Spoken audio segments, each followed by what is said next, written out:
On today's episode of Steel Noise, I sit down and have a chat with Shaun Wessel, or better known as Tall Shaun.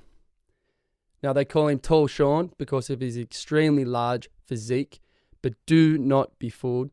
He has a kind and gentle soul, and he's an absolute top bloke. He has a heart of gold. Shaun lives on the south coast of New South Wales, and he's the lead singer in the band Tall Shaun and the Resolution. Before music, Shaun played professional football in first grade NRL and also played internationally in the European League. Now, the big friendly giant has some amazing stories to share, so I'm going to stop rambling on and let me introduce you to the big man himself, Shaun Wessel.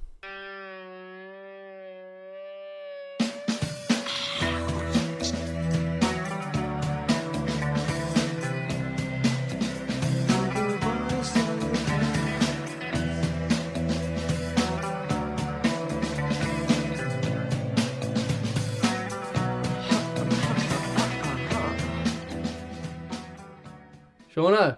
Yeah, Cooch. How are you, Raz? Pretty good, mate. Very good. Thanks for having me. Thank you for coming in, mate. No worries, mate. Thank you. Let me just quickly... I love that sound. Isn't it good? It's so good. What is it? That ASMR. Yes. You know that stuff? What is it? They call it ASMR, and it's like these weird sounds of you pouring a glass of water, and it's like this new fad now where everyone listens to this ASMR, and it's like this craze of just general sounds. Yeah. I don't know, it's so weird. Nothing beats the sound of a tinny cracker, mate. One of them's like a tinny, and the other one's like there's videos of people where they're like put a camera in like a thing of popcorn. The sound of that. Yeah. I don't know, it's bizarre, man. Yeah. I don't know what all these weird niches are there beyond there. I reckon. But yeah, Raz, thank you for coming on. No worries, mate. Thanks for having us. Stoked to have a beer with you and catch up. Pretty much start us off with like the start of Shaun. Give us the full name and where you're from and all that. Shaun Wessel. Big Shawnee Wessels. Yeah, from born and bred Ulladulla boy. Yep. I grew up in and around Ulladulla. Moved around heaps. My old man was a builder, so he was always building houses and selling them, you know. And then we'd move to another little town in Ulladulla, and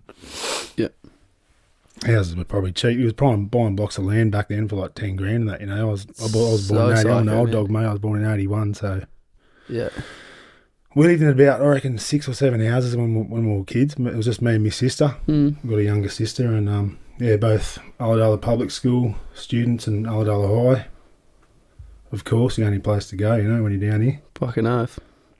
And just gromming around for all those years, getting up the mischief, and I got into footy, played for the mighty Milton Ulladulla Bulldogs as a junior. Yeah.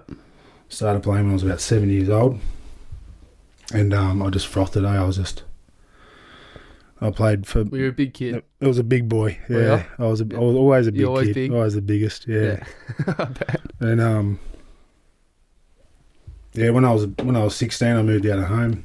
I got drafted by the Illawarra Steelers. You remember those guys? Yeah, I do. Yeah, before the Dragons.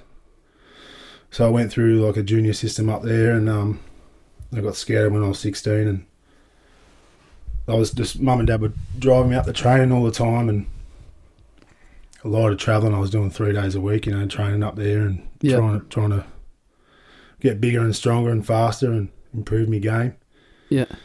And then my old man was working for Baylander Builders down here, and he ran out of work, so he moved me up there, and we moved up. What, to the Gong? To the Gong, yeah. Where'd you live in the Gong? We lived in Ferry Meadow, Balfour Street. Yeah. Fuck, I remember that place. Had some good times there. Yeah.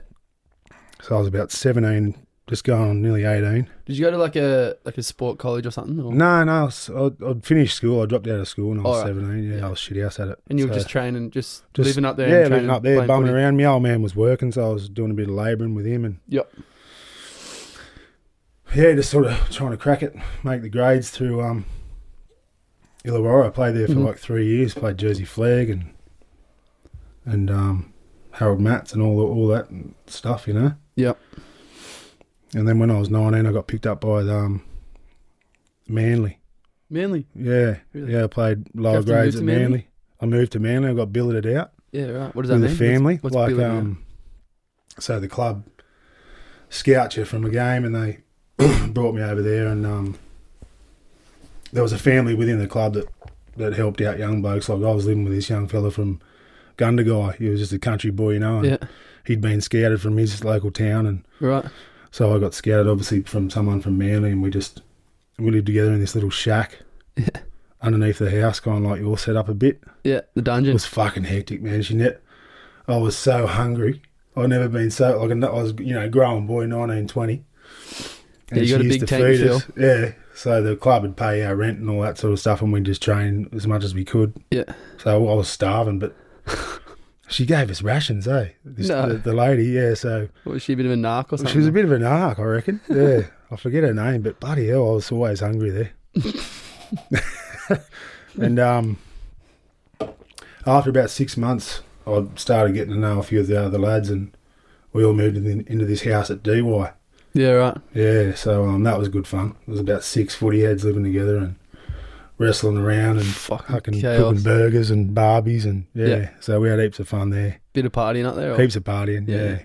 It was Sick. good. It was a good time in my life. Yeah, I bet. And I was working every sort of club I played for. They always get you jobs. Like me and my mates, I'm a renowned job slut. Like, I've had that many jobs since I was a grommy. Even I've known you to have a few jobs, actually. I've never been a career guy. I've never had a trade or anything, and I've just Try it at all. the time, footy was my trade. So Yeah. mate, I had that many jobs. I've got so many good, funny stories about jobs I've done. So I was working in this bloody paint shop in Brookvale, Yeah. mixing up paints and and delivering it out to clients and stuff. So that's where I worked, and then that fell through. Like, I was always in and out of jobs ever since I was a kid. Yeah. Not because I was a fuckwit or anything, but just because that's just how it getting was for bored, me. Yeah, just itchy feet. Yeah, just moving around and Makes sense. then the club was sponsored by like a big waste management company, like your buddy council trucks, Yeah. you know, grabbing the bins and stuff. So Yeah. I was working as a garbo for a few months. What, yeah, driving the truck? we'd go in the city and sit on the back of the truck and Oh, yeah. pick up all the bins. It was unreal. So I was those me and a couple of footy lads. Yeah, Yeah, that's the best kind of people it ever was to so get on that. funny. Couple of footy yeah, players. yeah, it was If anyone good can fun. throw a bag of rubbish, it's a couple Yeah, of footy so players. it was that was one of my jobs as well. Yeah. And played out the season with Manly and started to come into some good form, you know. Mm-hmm. I turned 21 there, and then the Sharkies picked me up, Cronulla Sharks. So I signed with them for 2 years Yeah. as a 21-year-old, and I moved back to Wollongong. Yeah. And You didn't have to live in Cronulla? How does it work? I don't get it. How, yeah, like, well, I was in the full-time squad there, so I was living in the Gong, yeah. and I was just travelling up And to just training bunching because I'd Okay. met a few lads that lived in Wollongong. We just share lifts, and Right, yeah. but we're Okay. training every day because you're in the top squad. Yeah. Just getting flogged, mate. I've never trained so hard in all my life, eh? Every day. That's why I don't do fuck all now, because I'm just like, I've done that much training when I was a kid. Busted your ass enough. Yeah. Oh, no. it was so hard, man. I respect footy players so much because I know how fit and strong and they got to be, mate. We used to run one to Sand Hills. I'll never forget it. Every Thursday morning, Cooch. 8 o'clock in the morning, we'd be up these fucking sand hills, mate. That was like, we had to do 30 sprints up them, and there'd be blokes passing out, spewing, getting carried back down, and trainers would just be whipping you like, get back up there, boys. Is it still like that, you reckon? I don't know. I've got a feeling it probably isn't, because Probably not that. it's a different, grindy, such a fast game now, but yeah. I don't reckon the training to be as intense as what I went through. Surely not. And I was speaking to a lot of lads that probably would agree with me, I reckon. It'd be more like nutrition and Yeah, like stretching and just mobility. also probably like had. recovery, you know. Recovery, We well, never yeah, had a fuck. chance to recover, mate. We'd go and do those sprints, then then we'd have a little bit of a break, then they'd have us in the gym just smashing weights to fucking bits, and then we'd go and do rowers on the same day. I would be driving home, just going, oh, this is hectic. What the heck? But I knew I was none the wiser. I just thought, well, I want to play NRL. It's been my dream as a kid, Yeah. so I just did it. Yeah. Yeah, so where to go from there? Yeah, 2 years at the Sharkies. Yep. then that didn't really pan out as well for me. I played a couple of top games What in do the you NRL. prefer, like playing, like what team? Like Manly, Sharkies? Like, They were both really good clubs. Is there Yeah. pros and cons with each? Like, is there certain clubs that have certain qualities where you're like, oh, I want to play for them because they No, have it was this? at the time, mate. It was just like whoever picked you up, you were lucky enough to get signed by Yeah. an NRL team. Were you You'd getting be good stoked. clean, or were you getting clean? I was on about 40 grand a year, which is alright, isn't it? and then you get match payments and stuff too. It was pretty Okay. good. So At the that's time, pretty that good was at in the time. bloody 2003. Okay, so that's pretty So it good. was a long right? time ago. Yeah. Yeah, and lucky enough to play a couple of games in the NRL. Debuted against the Melbourne Storm. Had a fucking shocker. Just so nervous, you know. I was a 22-year-old kid playing front row against these monsters, Yeah. and I guess it just wasn't my time. I didn't stand out or anything like that. I didn't get me lucky break, but Yeah. I had a crack and Did you went through feed that. some crew up? Surely you were feeding. yeah, I was trying my best. Do you have any punch ups? Nah, not at that level. No. But when you get dropped back down to reserve grade, I was always sort of comfortable there. Yeah. Try and do my best there. Yeah. So But, so this was first grade. All this stuff was Yeah, that was like the top 25 squad. like so. the telly stuff that you're Yeah, watching now. Yeah. yeah. I thought that's what you're talking about. Yeah. Yeah, and then I got the ask from Cronulla. A new coach came in and just sort of they clean out the club, and so I was about 23, 24, and I moved to France. They were giving out contracts to all the girls. I remember this. Yeah. Yeah, so me and a few mates I remember it in the sheds, like all the blokes that were off contract. Were you playing union over there? No, I was playing Was it league, but league was nothing over there. It was Yeah, wasn't I didn't popular even or know they'd anything have like it that. over there, Yeah, but me and the boys in the sheds had gotten all these contracts. So they basically said, "Oh, boys, we don't want you here at the club anymore. You're free to look for other clubs. There's been some interest in France if you're interested in going over." And me and my mate Dave were like, "Oh, that'd be sick." Let's go to France. So we did. We were on a plane in bloody November, Yeah. And when did this happen? Like, straight after we got the arse, pretty so much. what you got the arse Yeah, October, like November. about You 2 months France. later, we're over in France. Fuck Yeah, and the season had just started over there. So good. So What team were you like? I was playing for Lyon, so it was about 2 hours south of Paris, Mm-hmm.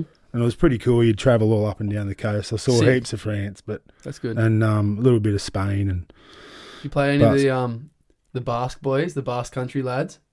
no, I can't remember them. Oh, so it's like the Basque country. So you've got like France, and then you've got Spain, and then you've got this place that's like they identify as being their own country, but I'm not quite sure if it literally is its own country. It's called the Basque country. There was a game that stuck out in my mind, man. We played, and it was down around Spain area, like Barcelona. We ended up staying and get on the piss there after the game, and these guys were just ruthless. Like, it was like they weren't so massive, but just dirty players. I thought, Really? this is not how the game's supposed to be played, but they didn't care, and the refs didn't care either. Yeah, right. And I just remember running and on the ground, just holding my head. These blokes would just be chopping with elbows and knees, Shut up. fucking punching you. I wonder if it was I'll them. never forget that. It could have been because it was they've got down this around that rep. area.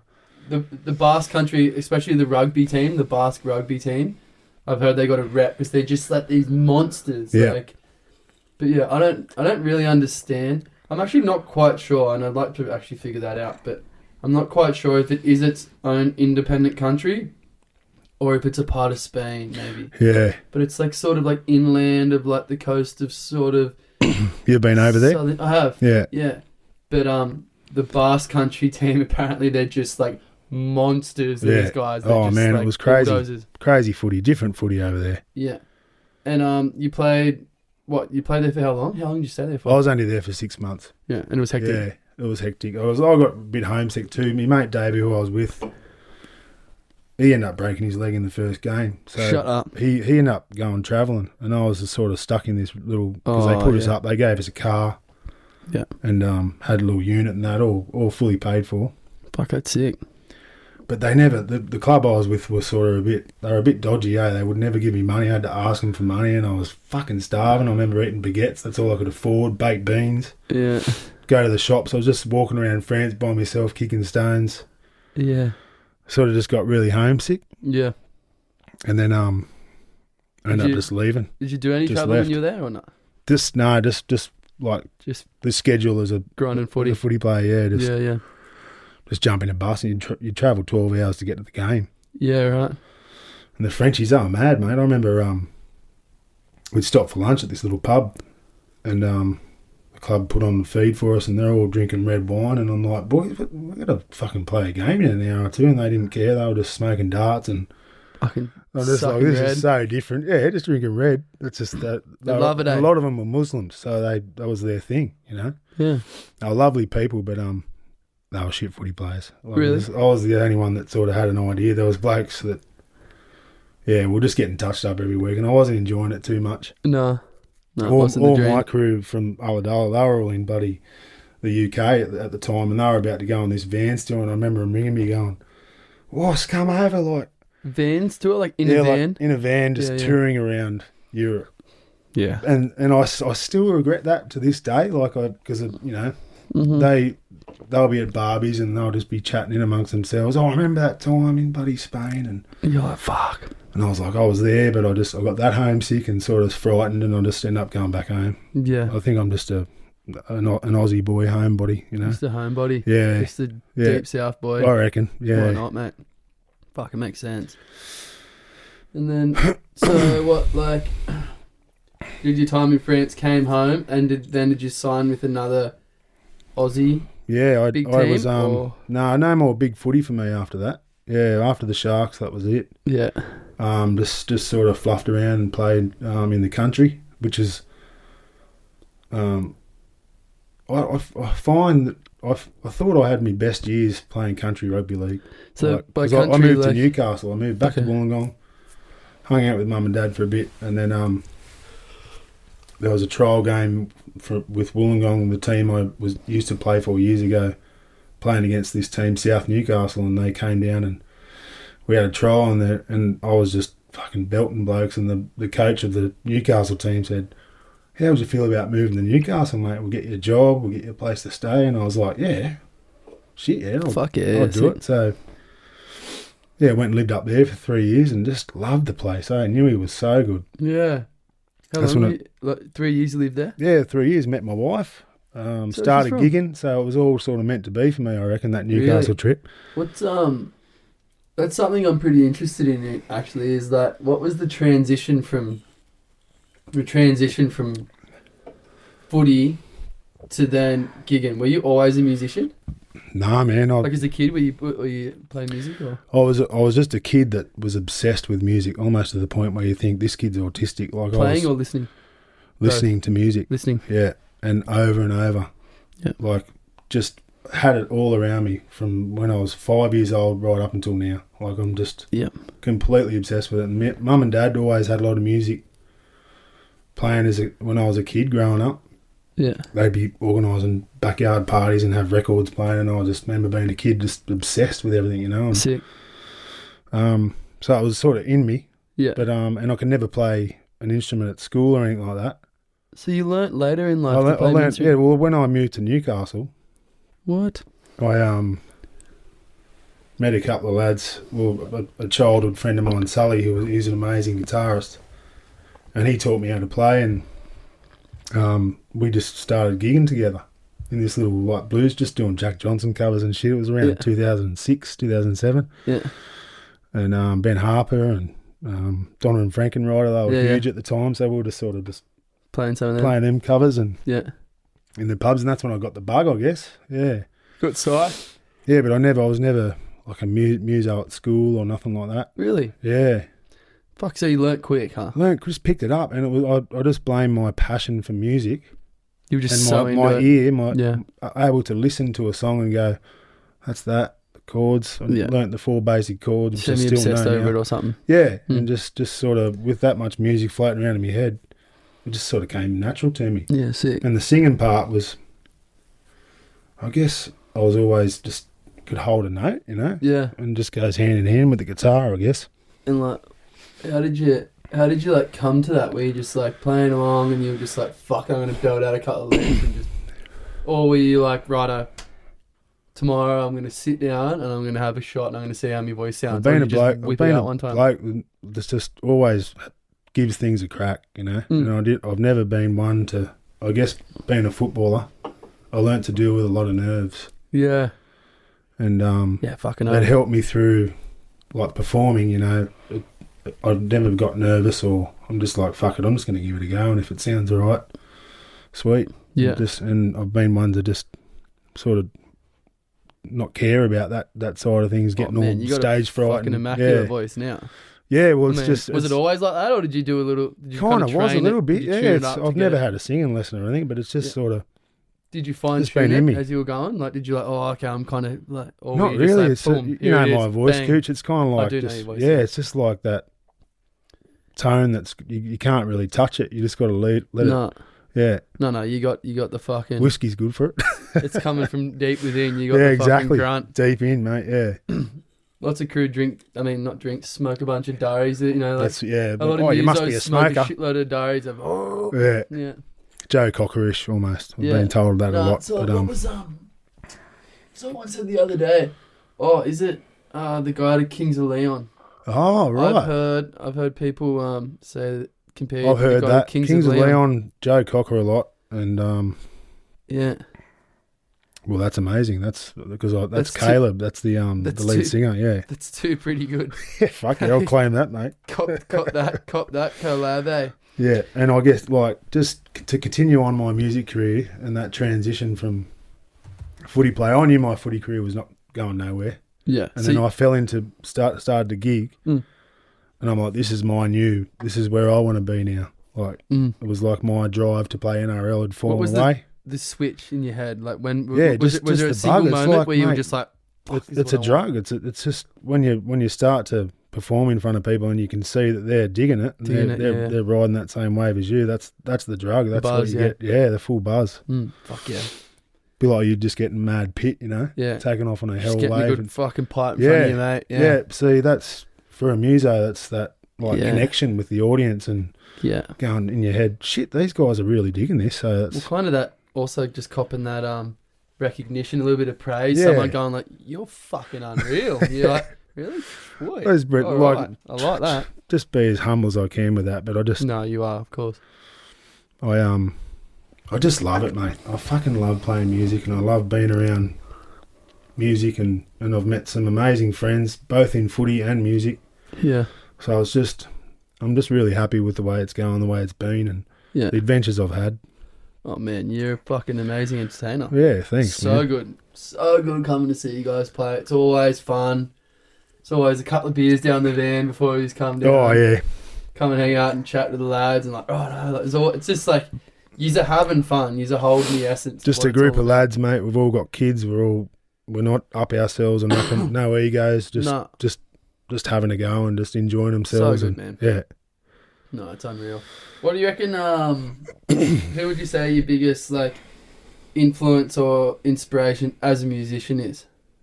Oh, there's been so many over the years. I mean, I always go back to Neil Young because I remember being totally obsessed with that guy when I was a kid. Yeah, I am. But then went from a singer's point of view. I really delved into harmonies and stuff. So Crosby, Stills, Nash and Young were an amazing band from the 70s and then I saw this band called Fleet Foxes. At Falls Festival years ago. It was around 2008, 2009, and they were like a modern day Crosby, Stills, Nash and Young. So I followed those guys for years, and I just love that harmony. Like there's Paulo Nutini, and his band is just fucking next level. Like is that the lead singer's name? Yeah, Paulo Nutini. He's a Scot. Paulo Nutini. Paulo Nutini. Is that Italian? Far out, he's good. Well, I don't know. He must be Italian, but I think he's Scottish. Yeah, right. Might have Italian parents or something, but yeah, people like that, Ray LaMontagne, and sort of the underground singers that you wouldn't, that aren't just on mainstream radio. Yeah. They're the ones that I want to find. You know, there was those guys that you really got to search for, and you say, "Have you ever heard of this guy?" And they'll go, "Nah," and then you show them, and they go, "Fuck, that sounds so good." Yeah, that's my idea of a musician. You know what I mean? Just trying to think of what it was called. Oh, the Teskey Brothers. They're amazing. Yes. I've seen those guys live a couple of times too. The other day, I don't even know where or how it came up. Possibly we might have been watching something at the Milton Fest or something. And I was like, this is unreal. And you were like, Cooch, Have you listened to the Teskey Brothers? Yeah. Go home and listen to the Teskey Brothers. See, I love that about music too. You can just, if you hear something and something sounds like this, oh, have you heard of this guy? Send someone Go on. and, and it's just like a big So good, wave man. of just trying to delve into exploring different sounds and bands. So and, good. yeah, I've always loved that about music. You need another one of these, or Yeah, let's have a little. have a little recap, mate. Here's the sounds of summer again. Oh, that was a good crack too. Oh, they were good ones. They had a bit of go about in those ones. Put plenty of reverb on that. So, has it always, so you're the lead singer now in a band called Tall Shaun and the Resolution Blues. Yeah, You guys- we dropped the blues. Yeah, because we were getting pinned in a lot of blues festivals, and I mean our sound is just completely different. So it's just Tall Shaun and the Resolution, and we've had a lot of guys come and go. Like that. Yeah, it was a bit of a tongue twister. Yeah. And I mean, I like Tall Shaun and the blues, Resolution. but again, like it's not always.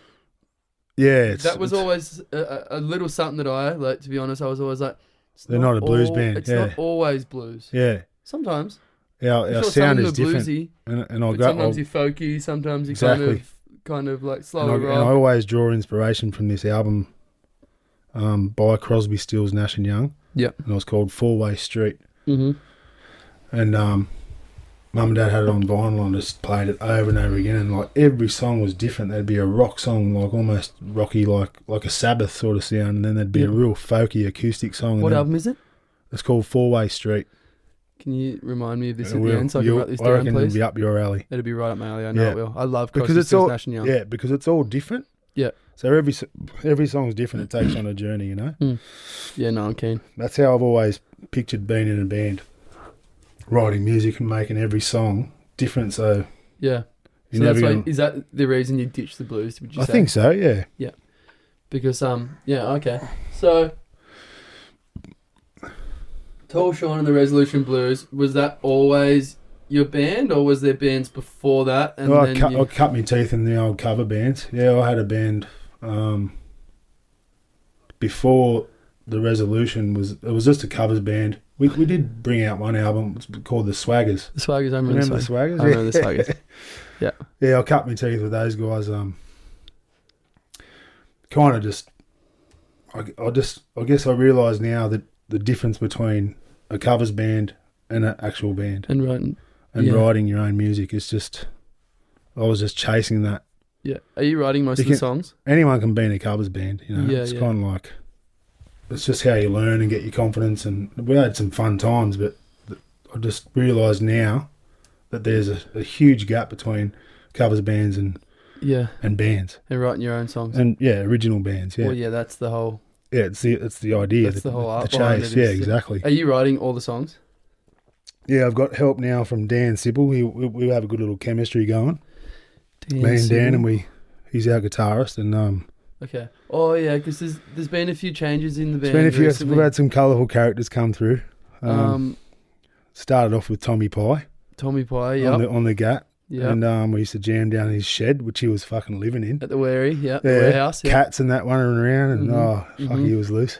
But shout out to Tomo too. He was a bloody amazing musician. Such a He clever is. little bastard, but just so fruity. You He's know? a maniac. Yeah, he's What he fucking is. mad, and he knows he's He's mad. so good. But he's a bloody legend. He But, does know he's mad. he ended So- up moving up to Sydney, and he's doing really well. He's in about fucking 4 or 5 bands now. So I knew he was always going Ferrari to go that parties. way. Have you listened to them? I play? haven't. No, I haven't. But They got a lead whatever singer, Jasper. whatever he does is going to be good, because he's a talented bastard. Yeah, his mate Jasper's equally as fruity too. Yeah. Okay. Well, there you go. Yeah. It'd be like, you gotta look into He'd this one. smoke You'll be- joints like fucking cigarettes. That bloke. I could never see anything like it. Oh mate, But we had some good times. He moved to Sydney, and we ended up getting Corns in, which Yeah. was amazing. Ben McCormick. Yep. Yep, Shout out to Benny. one of my best mates. Yep. Yep. He was. I was getting a tattoo off M. Reed, actually. That's how this story came apart. Oh, actually, I don't know this.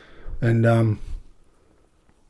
I said, we're actually looking for a guitarist. Tomo's just moved up to Sydney, and he's just sort of, and we didn't really know what we're doing. It was just me, Brad, and Hayden at the time. Yeah, And she said, you should get Benny McCormick. And we'd actually bypassed each other. I think I might have even seen you in the warehouse. Yeah. I think you were jamming with, was it with Tito on that? Yeah. Oh, yeah, totally. Yeah, when and we were doing, I sort of, hey, mate, how you going? And Polywell. I didn't even know that he was a musician or anything. So I reached out to him and he was just frothing, so we just sort of had a few practices and he fit in nicely. And yeah, he was with us for over a year. Yeah. Yeah, we done Wanderer Festival together, and I know. we done some mad shit. I didn't miss many gigs when that was happening because I was living with him too. Yep. True. Yep. I was living with him when he was playing with you guys. So he I was had the inside scoop at every gig. Yeah. Well, after the My Voice adventure, we went on a little tour, and he was part of that. And I guess after that, the gigs started to slow down a little bit, and he was like, he wanted to go travelling around Australia, and he just dropped the bombshell there. And that's right, yeah. So again, we're in a bit of limbo, and but it's just bands. Fucking people come and go. But I feel like now we're just the four of us, because I've got a new drummer too. Hayden had another baby, and he sort of... That's right, Haydo left. He left left us. And we've had Jai Rogers. Jai Rogers on the drums now, eh? Yeah, he's a little shredder. And he's hilarious. So I think now the four of us, myself, Brad, the OGs. Is this the Dan, Sipple, and Jai. I feel like this is our recipe that's going to stick. Best. Yeah, sick. That's good. Like a good batch of fucking spag bowl, just never change it. Yeah, fuck yeah, that's good. I reckon, and we're all having fun, and they're all just good lads. Are you similar age? Sort of. Yeah, me and Jai are the same age. Dan's a bit younger. How old's Dan? He'd have to be 36 or something, maybe. Not 40 yet. 38, like maybe. That probably helps a little bit too. Like I remember having Ben. He was heaps younger, right? Benny was younger than us. Benny was like 15 years almost. He wouldn't be 30 yet, would he? No, maybe 29 or 28. Bards is like, I'm pretty sure Bards is 50. Yeah, I just turned 44 yesterday, so yeah, I'm getting fucking old. But it's who cares? Yeah, everyone gets old. But I just feel like our chemistry's there. Like, we've got some nice harmonies now, and we're all writing songs together. And is Tommy on the trumpet still? Nah, he left too. Yeah, he's another one that. Yeah, he was good. Yeah, he was good. What happened? Was he just? I think he just life catches up. He runs a bloody winery, mate. He's got kids. It's just hard. Yeah, it's just hard to. Is his name Tom Cupid? Tom Cupid, yeah. Okay, so his family are like the original owners. It actually is. Okay, yeah. Yeah, and Tommy left. He just sort of just couldn't. He was already in another covers band. They were doing weddings every weekend, and so it was just obviously too much for him. So running a winery, covers band, kids, and then Tall Shaun. To be in two bands is it's fucking hectic, hard enough as it is. Yeah, yeah, fuck yeah. Let alone. Yeah. Anyway, so like I said, Cooch, I just feel like this last year has been a really good year. You've got all the components right now. We're releasing singles, and we're all just having fun and trying to get as many gigs as we can. Sick. And we continue like moving forward with new songs, and they're just sort of flowing out a lot easy. And fuck yeah. Oh, that's good, eh? And all right. Well, I got a few things written down. A couple of things that I really definitely wanted to ask. So, we spoke before about, you mentioned just briefly The Voice. Yes. So what was that all about? That was in 2022, 23, I think. And it was a couple of years ago, eh? I watched it. Yeah, it was a couple of years ago you watched it. So good, man. It was a bloody good adventure. Like, my sister was hounding me for years to go on that show. Come about? Yeah. It's a funny story. Goes back to my bloody job slutting around again. Yeah. I was working at the nursery up the top of town there, and I remember that. Yeah, so I was just doing deliveries. You were doing the truck, eh? Just in the truck, dumping mulch, and it was classic. Right. Fully. And my sister sent me this link in my lunch break, and so I could apply for The Voice, and I thought, fuck it, no, I'm not going to do that. Nah, it's not my thing, you know. But she's been saying for years I should go on it, and I guess after I lost Dad, like our little concept now is just life's short. Just give it just fuck it, who cares? Just give it a go. Just have a go. Yeah. So I just sort of thought of that and went, I'll do it this year. I'll have a go. And it was a hectic You had to fill in so much stuff, and and you had to send a video of one of your songs. So found all that, done it, press send. Didn't hear nothing back for ages, and then I get this email saying, "Congratulations, Heather, you've been accepted into The Voice." And I went, "Oh, it's a fucking scam." Heather.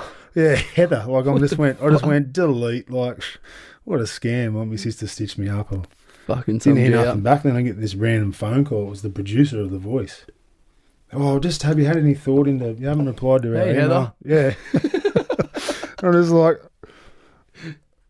I just What the fuck was what's Heather? I just must have got mixed up in that they thought they were replying to Heather and fully pro. Eh? Did they answer the phone with "Hey Heather"? Like, No. Fuck, that would have been good. Yeah. I actually just said to them when they rang me, I said, "Oh, look, I've just started a new job and I'm not really, I just haven't got the time, for it." And she goes, "We'll give you a bit of time, just have a think about it. Like it's a massive promotional tool for you, for your music, and you'll meet a lot of good people." And I guess it was a good thing that she said that, because I sort of slept on it, and she rang me back about a week later, and I'm like, "Let's go, let's do this." Fucking let's because have it. It was pretty good, man. Like it was. Yeah, it's sick. It was a huge.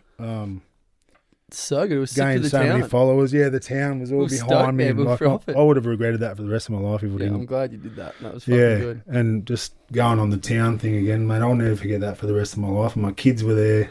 Yeah. And just, I felt like the whole town was behind me. Fucking hope we were. You know what I mean? Like, yeah, it was that good, me? because it was a huge success for me. It was like, walked out on stage, did the song. And what song did you do?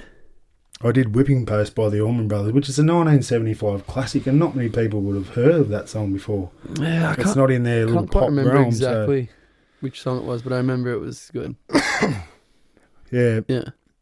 Hectic time though, man. Like, as far as, I was fucking nervous that day. I was really nervous. Oh, yeah? And I was on really late too. We'd been there all day, and they filmed little interviews and had the kids up there, and they're getting filmed and walking around and interviews and shots and it's about 9 o'clock, and I'm just like, look, there was just people auditioning, and then there was little kids crying because they didn't get through, and I'm like, oh, this is so random. So random, yeah. It's not my scene, And I said to the chick at the front, like, is there any chance? The kids were starting to get real fidgety. It was about 7:30, 8 o'clock at night up in Sydney. Just behind the cricket ground it was, like Fox Studios. That's where they film it all. Yeah. Huge room, massive room. And good sound in that? Like, is it a good space? Yeah, it's mad. It's a proper, like they film movies and shit there, so. Yeah. And she said, "Oh, it's all scheduled in. I'm really sorry, we can't push anything forward." I went, "All right." So I'm just sort of trying to settle the kids down there, buddy. Yeah. Climbing the walls at this stage. Yeah. And about 9 o'clock come, and it was go time for me. And it's like you do a few practice runs that day of your song, because it's like a 90-second. They trim it down, and you just... Is that how you get 90 seconds to punch it out? 90 seconds to punch it out, and you've got to try and get them to turn around. And it's pretty much a threat. Like, you walk around the back, they take a few shots of you before you're about to play. I'm tuning my guitar up. Yeah, I remember. And then they... pretty much say 3, 2, 1, these doors open and you can hear a pin drop. It's so fucking quiet. Fuck. And I just look to the left and my kids are there, and I'm just like, oh shit, this is hectic. It was the most, I'll never forget that feeling. It was like, and there's 500 people in this room. It's like a grandstand. Because people just come and watch. Like, what's the go? Like, is it are you buying full tickets live crowd to come? Yeah, I think it's all free to go, but just full voice frothers just go there. Yeah. Interesting. You should have fucking rallied up the team and come up. Oh, man, I kept it so quiet, man. I know was you like, did. The only reason I knew was because of Corms. Yeah. Because of Benny. Yeah, I told the band. But because he was like, oh, you like it. From a band's point of view, it was a good thing that I did it, because we didn't have to... Like, a lot of venues approached us to come and play there, because of that reason. Yeah, fucking hell. And festivals and that. Like, it's all gone now, but still, at that time, at the time, it gave you a bit of a sort of hot the trot for about 6 to 12 months. So gave you a bit of a kickstart, eh? Yeah, and it just went really good. I was just What was it like, the performance? Like, do you The reckon performance was did you play great. well? I did well. Did I was just in that state of mind where Fuck, I'm that's like, good. fuck this, I'm just going to give it all I got. And I did. I They all remember it. turned I do around really remember. quick. Everyone? I picked Keith. I went back and met him. Come and met the family. Yeah, He was that's getting right. photos You with did the keep, kids. I do remember this. And he went back to this thing and he said, I'm going to give Shaun something. And he pressed this thing and all this fucking gold glitter and that fell down. It was this like a golden buzzer. Sent me straight through to the semis. What? And like they sort of give us the heads up about it, but I had no idea that I'd even get it, like, because I just thought I was so different to everybody else. Yeah. They're all singing pop songs but that was cool as well. So all the kids got up on stage and they said, how do you feel? And I was like, oh, thanks so much. I'm just so stoked to be here. And yeah, it was just an awesome moment that I'll never ever forget. Yeah, you know? I do remember it. It's like, we watched it live. Like, I watched it live. It was all the talk. Everyone's like, Yeah. what's it on fucking telly? What's it on telly? Everyone's talking. We gotta watch. The amount of people I connected with after that was that was payment for me. Like, it was kind of painful for me going back and forth to Sydney, missing out on time with the kids, and I missed out on heaps of gigs. They wouldn't let me do gigs or nothing. It was about 3 months. Over Christmas, had to go back there, fucking Boxing Day. Yeah, right. Film little bits. What, and then you couldn't do gigs while you were doing that? Nah, they wanted you fully... Some contract that you... Yeah. Do you get paid to do that? They'll give me a little bit of money here and there, but, I mean... Yeah. Not enough to survive I on. never understand how that goes. Yeah. Yeah. You get put up in mad accommodation and... Oh, yeah. You get meal tickets and they drive you around the city everywhere. And Oh, that's pretty sick. yeah, it was a mad experience overall. But Were you gigging for a living then? no, Okay. I was Working. I was working with Benny then. Yeah, Benny. Greenacre. Oh, yeah. you were just chipping. Yeah, just labouring. So were you still working? Were you able to work? Yeah, bits and pieces. Yeah. Yeah. But he was good. He just let me go and do my thing. And Whatever had to happen. because yeah. I'd have to go up to Sydney for 2 weeks at a time and Yeah. and film and do all this background stuff until my actual semi came, and then I did it and got knocked out straight away. So yeah, that's right. You got the semis. I went to the semis and had to come up against this chick, Tando and Ambulance. She was from Melbourne. She was a fucking amazing singer. Okay. She blew me out of the water, but you know. What you reckon she that's what had? happened. She had you. Yeah, she was just a trained, like a full Whitney Houston style, you know. Just like, amazing. I Yeah. can't compete with that. Yeah, sweet. I'm just in my own little lane, just Yeah, but I mean, just like, graveling away. you could easily be like, oh, I reckon I had, but like, you Yeah. reckon she just was this boom. Oh yeah, On you. 100%. Yeah, Oh well, semis. they knew they could probably. Straight to the semis is crazy. Yeah, man. straight to the semis was cool. I kind of remember like It was called a battle pass. That's what it was. It was a battle pass. I remember, I remember this big hoo-ha, and especially like the weeks after, everyone's putting it on Insta. Oh man, it was. And it's just it was like, amazing. yeah, this big thing, and it's just like Shauno's just jumped straight up to the Mate, I top went here. Like, about 2 weeks after that filmed. I went to Coles in Ulladulla, and I felt like I was a friggin' rockstar. Oh, it was craziness. I got stopped in the car park. Kirsten and the kids just had to keep going. Yeah.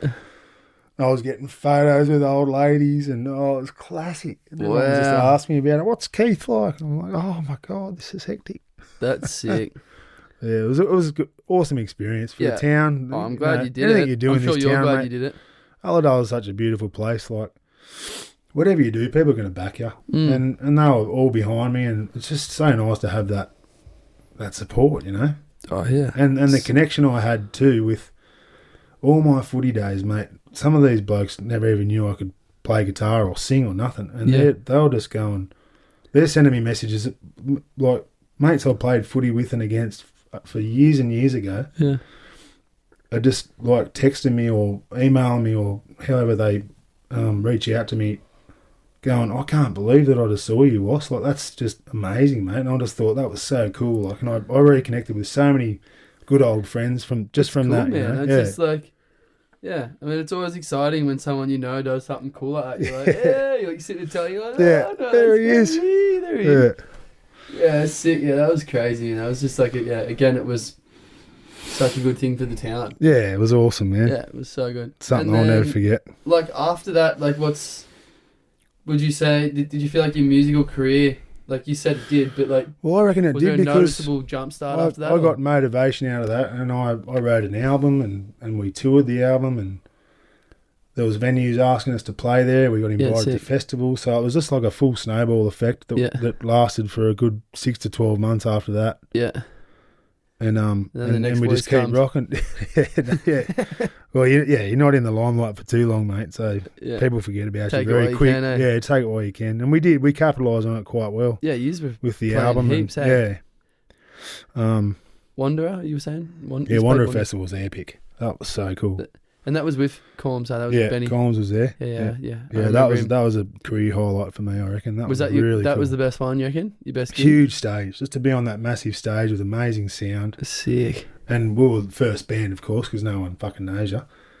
Yeah. So at 12 o'clock, but then they had another singer and that had finished, and then we started, and then just to see this sea of people come over and just fully start frothing out. Man, it was such a good experience. Yeah, I was away for that's that, another, man. That's another one that you want to chase that again. Like, so I'm just looking for opportunities to get on any festival stage.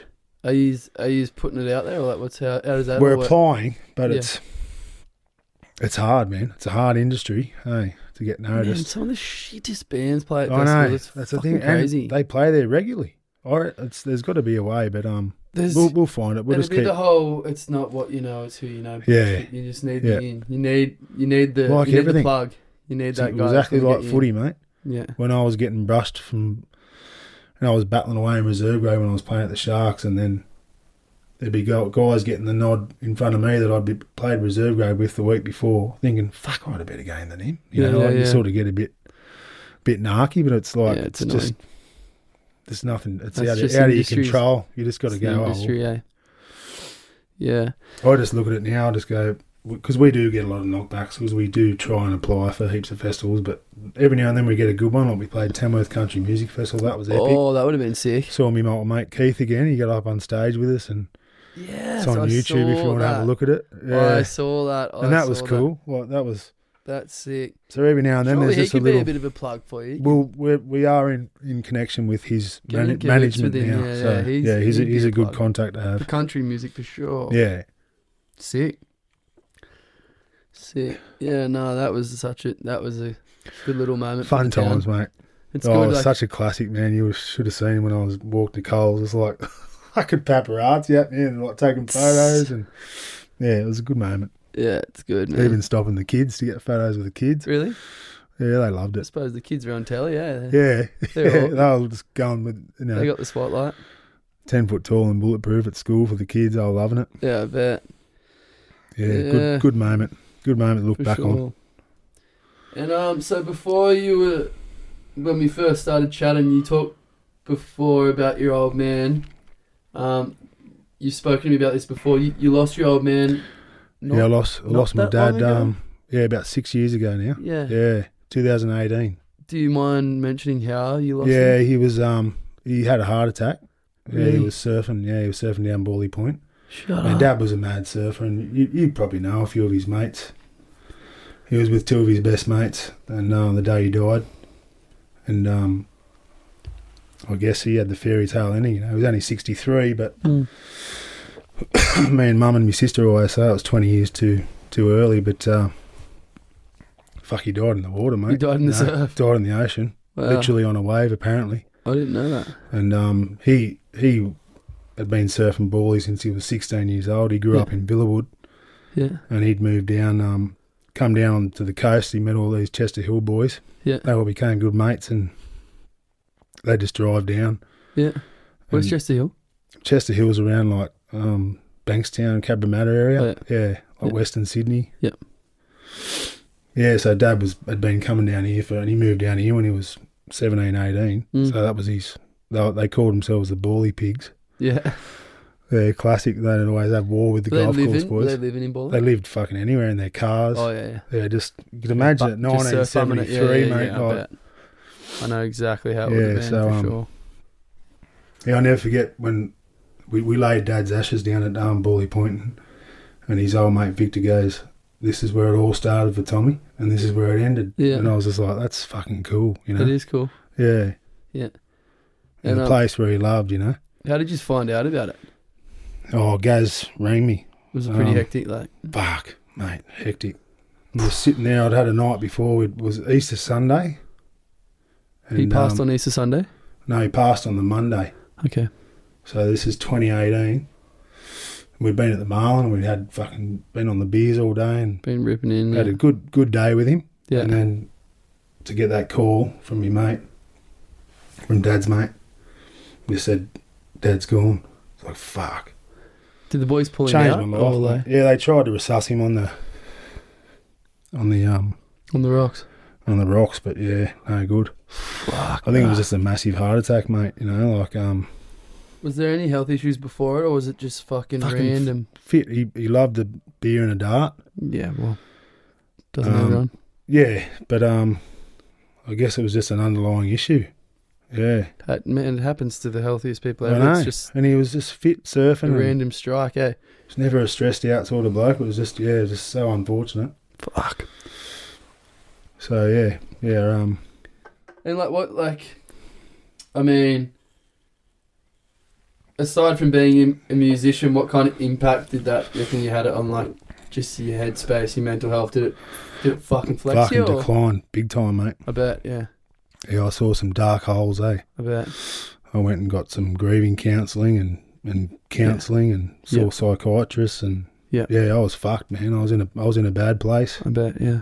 because I've explained this to a couple of people, but that phone call was so devastating for me, and I felt this thing just leave my body, and I thought it was part of my soul, I reckon. Mm. I reckon people that have had a phone call like that would know, and not many people do get phone calls like that. If you're lucky enough to not have a phone call like that in your life, Yeah, hopefully not. But seriously, man, when he told me that Dad's gone, this fucking thing left my body. It's like Felt it. Like, I can't explain it, Cooch. It was just like I mean, I don't understand, but I can. It was just part of me. It just, and I thought, fuck, something's gone from me, and I've never gotten that back. You know, it was just a little part of my heart or my soul. You know, like. Was your old man a pretty big inspiration to you? Like yeah. He was just a lad, mate. You would have fucking loved him. He was just. I wonder if I met him. You reckon I would? You probably would have. Tommy Wessel. There's a good chance I would have. You know heaps of his mates. Yeah. You know, Greyhound and all that. I know the Gaz Hound. Wall. Yeah. Oh, yeah. So I bet you I've met him. Yeah. Because I'm pretty tight with Gaz and the Hound. Eh? Yeah. Like, I'm super tight with them. Well, Gaz was there when the day he died. Really? So Yeah, Gaz on the call you? Gaz and Pudgy, they pulled him out. Yeah. What? Gaz is the Really? one that called me, yeah. Okay. I'm interested. I might even ask Me and Gaz a got little bit. matching tattoos.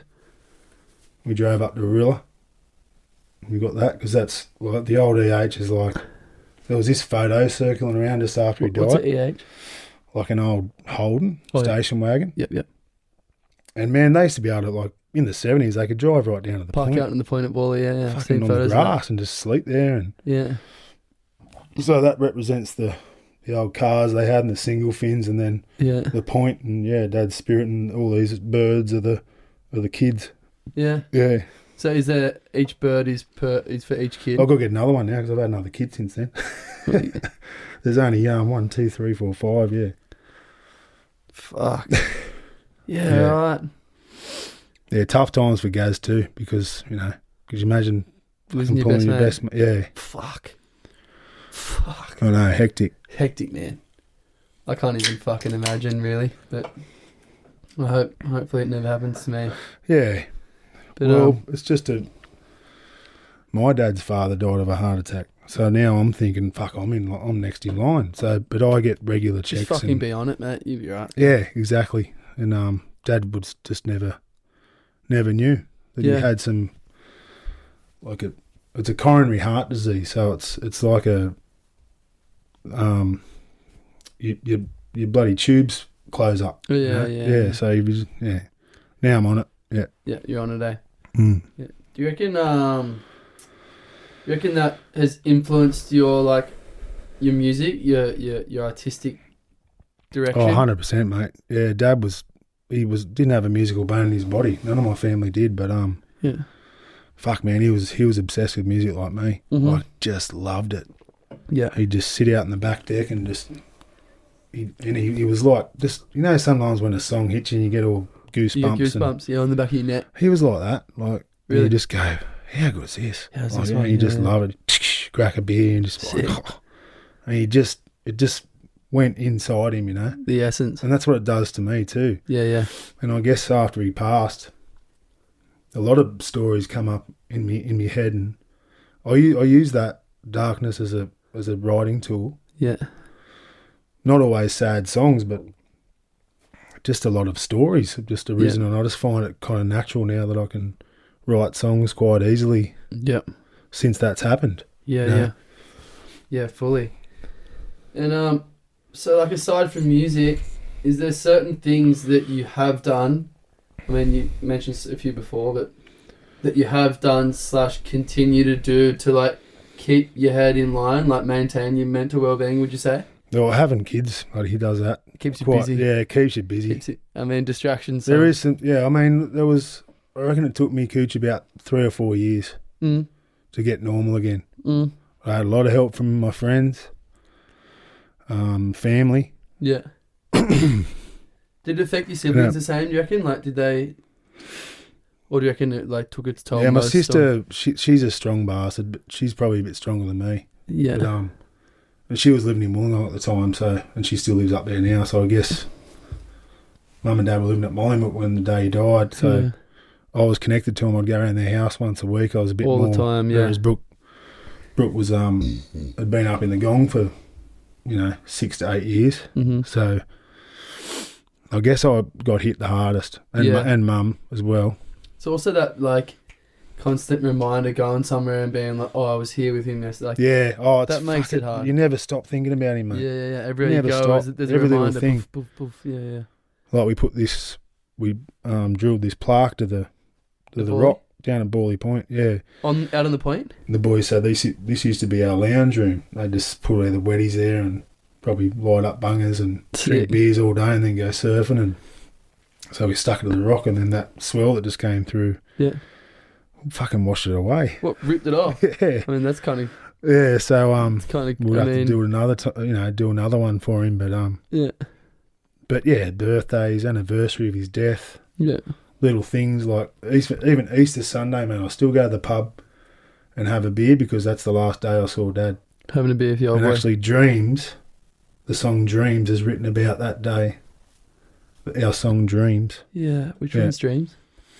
40 days, 40 nights. 40 days, 40. I was about to say, is it that one? Is it that one? Yeah, that's the catch. Yeah. No,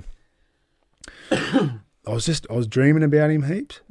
Like fresh after he died, and then the dreams went away, and I got really upset. I got even down because like I felt like I was talking to him in my dreams, and they just went away after about a year. Yeah, right. I haven't dreamt of him for a long time, and that's how Dreams was created.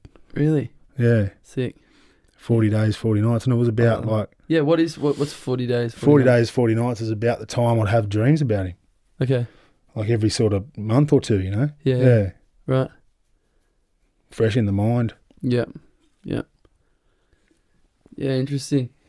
And so you were saying before you did like a bunch of like you had to do a bit of trauma counselling and therapy and stuff. Do you reckon that helped? Was that good for you?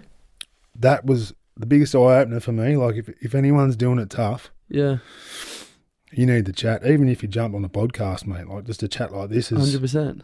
Because that's all you're doing is you're just talking. You're just getting everything off your chest. And she's asking you questions and I've done it about the kids. Oh, mate, I reckon it's a healthy thing to do. People go to the gym and fucking go and chat to someone, mate. That's like you got to look after your head because get it out. Your body don't. You can be as fit as you want, but if you've got a sick head, then no good. Yeah, it's fucking all over. It helped me. Like it. I always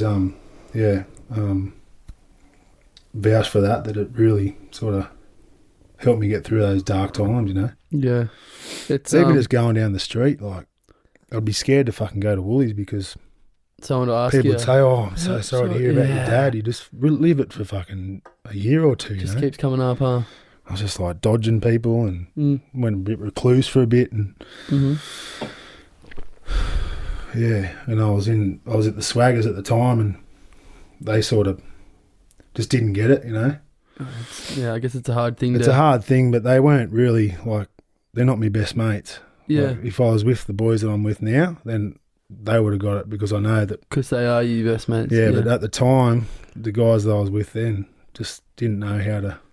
Yeah, it's You know, hard. we weren't close or anything, so we're This is just fucking associates, just really. buddies playing music. Yeah, but now, yeah, because a lot of my mates did help me out of that sort of dark hole, Hosco, and he was fucking great for me, Gaz. Michael Hoskins. Yeah. Michael Hoskins. And Gaz is in Gaza Wall. Yeah, we were in it together, so. Yeah, and we still ring each other. Like, I ring Dad every day, and I ring Gaz heaps. Yeah. You know, he's like a second dad to me. So. I love Gaz. He's pretty raw, isn't he? Yeah, he's fucking raw. He breaks it down, though. Yeah. He doesn't fucking hold back. Yeah, He'll get He's deep. honest, mate. He's fucking honest. Yeah, He's he's as good. honest as it comes. Yeah, how good is it? He's a good man. But, so what would you say, like, those guys, were they growing up? I mean, obviously, it sounds like your old man was a role model, but, like, were those boys role models? Like, yeah, well, they were always around. Who were your role models? Yeah. Yeah, Dad's mates, they're all just a bunch of characters, eh? Yeah. Like Just a bunch of Aussie larrikins, eh? It was funny. It was like this sort of fairy tale had come true. Like, they got all these crazy nicknames like Bodgy and fucking Froggy and fucking just all these characters. Yeah. Cochise, fucking Doc, like all these. That when I was a kid, I've been hearing all these surf stories funny all my names, life, yeah. and then at Dad's funeral at the surf club, they're all there. It was a weird moment for me. It's like, you know, those movies when you're a kid, like, and things just come to life at the end of the movie, like they're dreaming about some adventure they're having, and then but it all comes to life at the end. It all happens. That's what it felt like for me, just meeting all Dad's mates. Almost like deja vu or something. Yeah. Like far out, they're actually real people. Like, yeah, they are. It's Froggy and Bodge and all the it's classic, whatever mate. else. And they're wild stories, you know. Oh yeah, they're good wild boys. wild surf stories. Yeah. Fucking earth. Yeah. So that was a kind of a cool thing. Yeah. No, I bet. And on that, would you? This is kind of a weird question, but would you consider yourself a role model? To my kids, yeah. To your They kids? don't know it yet, but it's hard. Like I've got my oldest boy Lenny's going through puberty, and yeah, we sort of clash a bit. Like it's hard, you know. I remember I was best mates with my dad, and I remember probably around the 17, 18-year-old mark when you get all that shit out of your system, and you just really hone in on your family. When you become mates, because at the moment we're all clashing because they're just little kids. Yeah. But they'll forget about all that, and we're 100%. going to be really tight because me and my sister and my mum and my dad were really tight. So I'll continue that on for sure. And right now your dad's saying you can't, you can, you can't, don't. Yeah, do. exactly. They're going, fuck off, Dad. Exactly. Yeah. So but like apart from your kids, do you reckon would you consider yourself a role model? Yes, definitely. Good. Yeah. Because I personally would say you are. Yeah. Yeah. Oh, cool. No, Like, any young kid, just Yeah. I've lived a good life, mate. I've got stories, and not even essentially just young kids either. I don't think. Just you've got that presence. You know, everywhere you go, you're like solid. You're honest. There's an embrace. Yeah, There's never just honest. like, "Hey, going, mate. It's a fucking good to see you. Exactly. There's a hug. There's a good to see you, boys. I get that off my dad. He's solid. Like He was like that. It's like a proper like. Even someone that you may not know that well, you will like treat them as if they're like a good brother, like or sister, obviously. But like, you treat them. Yeah, he was that's a good virtue, I think. That's definitely Dad coming out of me because all his mates were like his brothers, you know. And he always said that. He goes, mate, when you're with all the boys, he goes, they're your fucking brothers, mate. Yeah, You treat them like they're your family. Yeah, I've always remembered that. Yeah, exactly. Yeah, I love that about local communities and crews, you know. Yeah. You know, you're in a good crew and you're just shaking hands and you're like... and you're coming in, like... There's a big thing where, like, mates are shaking hands, coming in and hugging your mate. Yeah, that's hugging your mates, like a big... Oh, yeah. That's a big thing itself. That's just truth, isn't it? Like, that's, like, fucking, like... Yeah, we're not scared to... Like, this is the brotherhood right here. Yep. What would you say your favourite beer is? We've had about 4 Red Golds, I'll just say that. You reckon? What have I been drinking lately? Carton Dry. Yeah, they're actually mid-strengths, yeah. All those 3.5 ones? Yeah. They're good. Not a bad drop, yeah. They're good. I'm not into the fruity beers. I can't do them, nah. No. Just a good old, just a standard fucking tinny or... Yeah, trad beer. Yeah. Well, I mean, I guess we've kind of already gone through it, but like do you reckon the lowest moment of your life would have been losing your old boy? 100%, mate. Yeah. Yeah. Yeah, that's There was some low straightforward times one. Did you have your when low I was times? playing footy and Yeah, that, that's just a what I few was knockbacks. Like I remember when I was playing at the Sharks. This is something. This was a real low point of my footy career, and I'm just battling away. I just got a new coach, and I was on the fringe of, like I wasn't wanted there, but I was still just trying to train hard in the top squad and do my best. And they had a trial and a 2-week camp down in fucking Mollymook, and I thought, how good is this going to be? This is At my home. hometown. I've been busting my ass to play in the NRL. And they read the squad out. They got all the top squad in that were training full time, and I wasn't in it. No. I'll never forget it, man. I was that fucking... I ended up crying, and I had a few lads come around me and go... Turbo. I'm like, I just went, that dirty prick, mate. He knows I'm from down there. Like, how good would that be? Homecoming, like, playing in front of... I was at Mollymook Oval versus Canberra Raiders, and a week camp, like, just doing shit with kids, and... Fuck. They end up taking me down in the long run because I was so gutted. I went and spoke to someone, and I'm not like that. I'm usually like, oh, well, fuck it.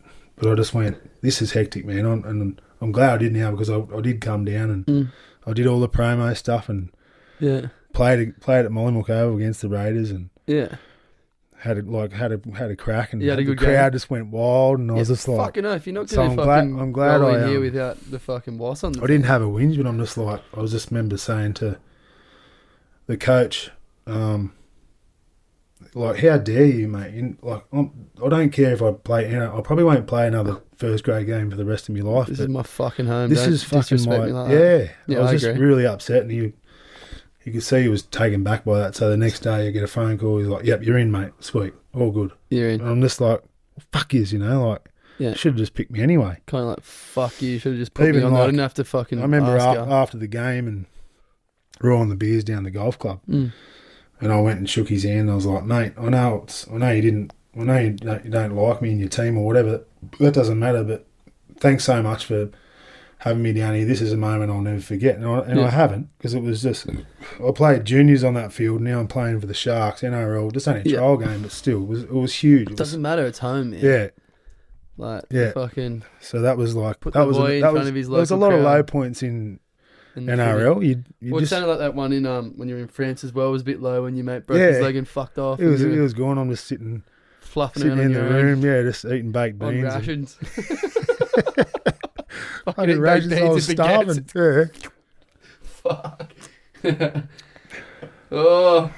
Alright, let me just quickly scan over my list here and make sure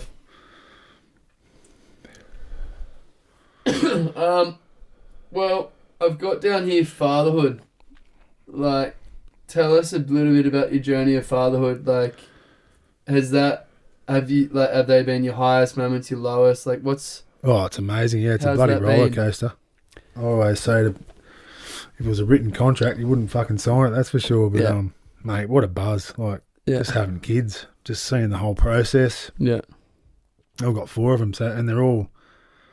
They're little personalities, you know. You got a fucking tribe, eh? Yeah, I got a tribe. Yeah.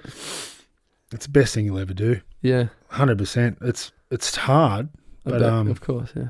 Because you're dealing especially with personalities, yeah. It's a lot. What's the ages? My oldest boy, Lenny, he's 14. I've Yep. got Lola's 11, Daisy's 8, and Tommy's 5. And Tommy, so I had a vasectomy, right? Yeah. After the 3rd kid, Daisy. Well, we called her Daisy because she was a whoopsie daisy. Oopsie daisy. It's just fucking, my timing was out of whack. So, anyway, we've had Daisy and, so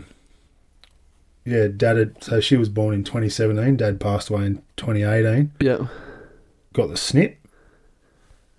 And, I was working at Bannister's at the time. Another job I've had. Yeah. In Hospo, and, Curse rings me up on one of my shifts. I'm pregnant after I've had the snip, and it was probably a good solid 12 months after I've had the operation. And we're just like, what? How? You know? What the fuck? But it's a fucking possibility that it can happen. Yeah. Yeah, so Fuck, you must have a powerful seat. no, I know. It's fucking sell it on the black market, mate. Fucking hell. Things like Yeah, that, but fucking- the surgeon's trying to pin it back on me. Old Kevy Lee, he's saying, mate, you must have went too early, you know, because you got to clean the pipes out, and you've got to, you can't, you know, jump on the horse for a period of time, 3 to 6 months or something, or 3 months or something like that. So I did all that. Come on, dog. Yeah, I know, but it's Fucking hell. but when you don't have any more kids, you got to What are you trying to follow do? the rules. And I remember Tommy was a little tiny baby, probably 6 weeks old, and I went and done another test, and the surgeon rang me straight away, and he said, "I apologise. You're 100% still positive, so it's obviously something hasn't worked." Something hasn't worked. So we waited till Tommy got a bit older. He was about 12 months or something like that. Kirsten stopped breastfeeding, and I went and got a fucking another vasectomy. I've had 2 of them. Jeez, man, those poor gonads have just copped it, eh? I always describe it to me mates. It's like a little Tommy midget was- just following you around, just fucking clenching your nuts just ever so slightly, so you're just in a little bit of pain Oh. for about a week. Tommy was your old boy's name, right? Yeah, So named he's Tommy after Tommy. When I found out he was a boy, I went, Fuck. well, this is my father. It's a sign. 100%. What's He's a a fucking miracle sign boy. if you thought that he wasn't Yeah. coming, and here he comes. Here comes Here he Dad. goes. He said, I haven't finished yet. Yeah. Makes sense. Yeah. And he's been a great That's a good story. I like that. for my mother and my sister and me and my family. He's been a great present and healing our grief as well. Really? Well, I mean, With Tommy. He's the only child after your dad passed, right? Yeah. And we because mum and Oh, that's cool, man. I like that. my sister had booked this holiday to go to America Mm. for 6 to 8 weeks, just travelling around New Orleans, bloody New Yep. York, all the mad spots, California, Yosemite, like all these cool. And we couldn't go because Kirst was about to give She was birth. about to give birth. Yeah. Yeah. Fuck. So we missed out on that, but now we've got Tommy. Like, he's 5 years old now. Yeah. We always, you know, we've got he's our little dude. So And good. He's fucking dead set, man. He's like Dad. He's like the old If boy. I showed you a picture of my dad Looks when he was similar to- about 3 or 4, and Tommy now, you'd go, fuck. You can see the similarities. So it's Yeah, definitely, It was obviously a bit of a meant to be yeah, sign for sort sure, of thing, man. Yeah. Wow, bro. That's sick. Yeah, it's a good one. It's a good story. It's a sick story. And so what, all your kids are in primary school now? I've got 3 in primary school and 1 in high school. One in high. Oh yeah, sorry, fully. Lenny's in year 8. Mhm. How do they go at school? No good, just like Dad. Sorry. Shit house, but he's all right. Doesn't matter. School's He's a fucking picking up waste of time. guitar and he's playing he's learning Nirvana songs, and he's just Shut up. he's got a natural Who's skill. the oldest? Lenny, yep. Loves it. Lenny. He loves The his name music, Lenny. yeah. Sick name. Is Yeah, it on his birth certificate? LENN1. Well, he's a Lennon. We named him after John Lennon. Lennon. Oh, Yeah, sick. Beatles fans. So Fuck yeah. but he's been Lenny ever since he was a little kid. Yeah. That's always how it goes, eh? Yeah, but he's going all right. Like, he just loves his soccer and Sick. his music, his bodyboarding, and, you know, fishing, flat out fishing. All those All the little stuff. grommies, like around 13, 14, they're all mad little fishers. Yeah. And that's cool. They're all hanging together, and Sick. yeah, It's outside. yeah, As long as you're exactly. not fucking sitting on those I stupid know. games. That's another hard thing with parenting, and most parents will know. You're Yeah. just forever battling with it, mate. Oh man, that'd It's be. a different way of, and you were probably just out of that, you know. It probably didn't came in when you were a Oh, grommy. it was But starting. nothing as intense as what it is now. Phones and fucking all that shit. Yeah. Man. Like that's my biggest fear when I'm a parent. It's just being like having a kid that's just like fully into gaming Oh, or it's so phones or hard. this or that, and I'll be like, And people I'm not judge into you. that.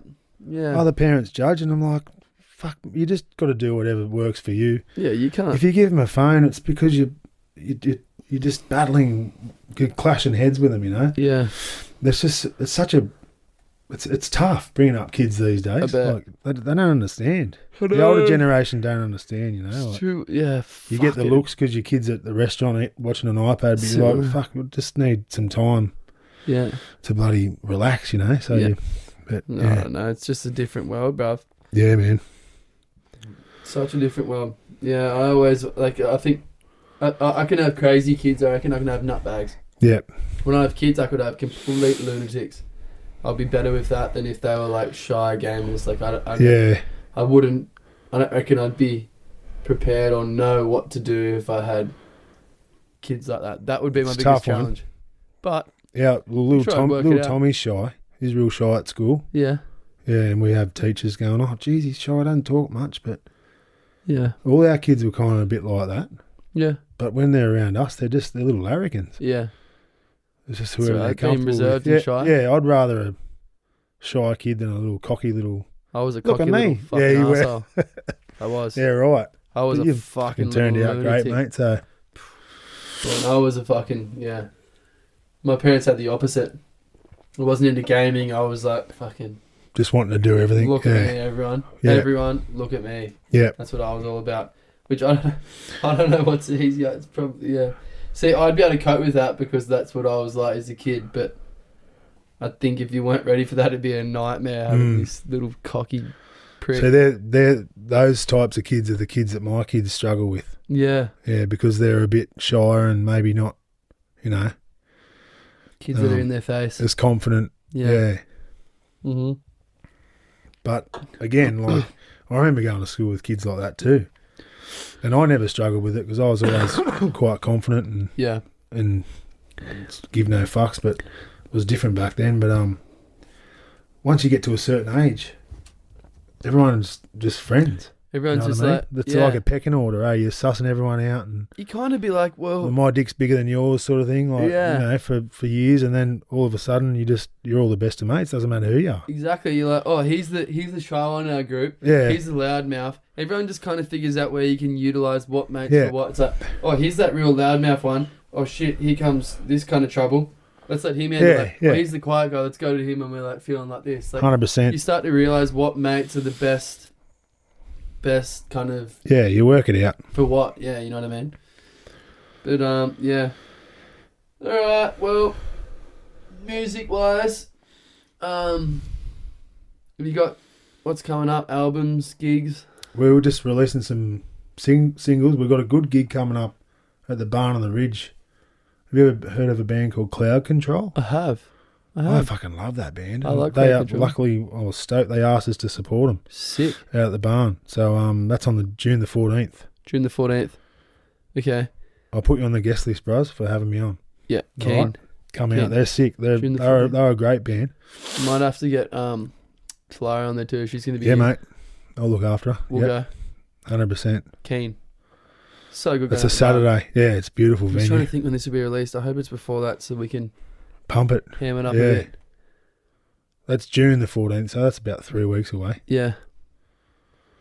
Even if it's not there, I'll be there. You're right. Yeah, Keen. come, mate, for sure. Keen as.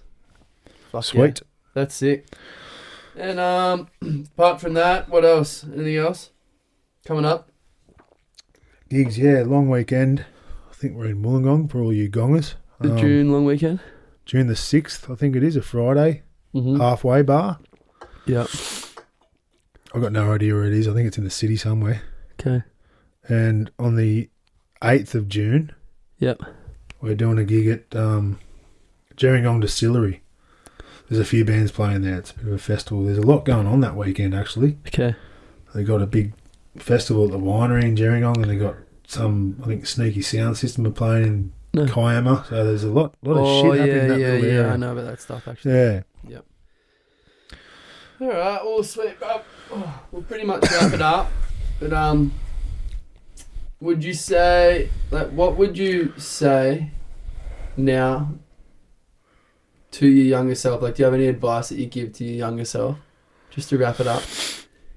I would, like, if I could go back and I'd say to him, just don't worry about those things that I used to worry about. I know.